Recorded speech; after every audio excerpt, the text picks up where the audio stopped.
The tragedy of Catelyn's death is that she died at the worst possible moment in her life. Catelyn based her entire character on being an honorable woman, a dutiful wife and a fearless mother for her children. As we know from her conversation with Talisa, not being able to love Jon because he was Ned's bastard weighed heavy on her. It scarred her deeply, denting her worldview that if you're just a loving, dutiful wife and mother, your husband will honor you and you will do your duty to your family. But more than that, Catelyn died thinking Bran and Rickon had most likely died at the hands of Theon. Arya was missing. Sansa was in captivity. Ned was dead. And Jon was very much his bastard, and she failed him and her family by not loving him. So by the time Catelyn watches as her eldest son and pride and joy dies before her eyes, she thinks she has utterly failed her duty, family and honor in every conceivable way, to the very core of her being. And that's the moment she dies. In the show this is beautifully visualized by her agonizing scream and her vague look afterwards. Catelyn as a person and everything she stood for died before the knife touched her throat.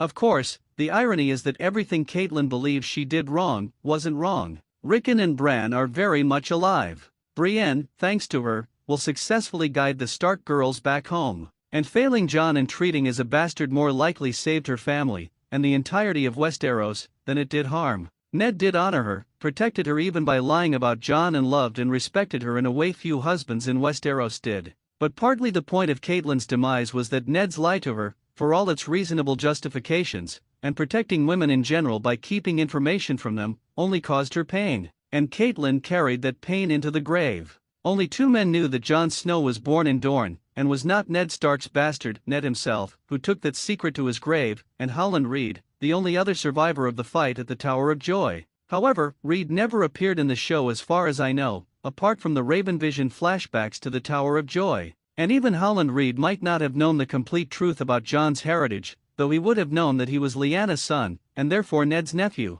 Everything about Catelyn's behavior in both books and show, from the moment she first appears until her death at the Twins, tells us that she did not learn this information from either her husband or Reed. Thanks for watching. Please don't forget to like this video and drop comments, and most importantly don't forget to subscribe and hit the notification bell so you don't miss anything.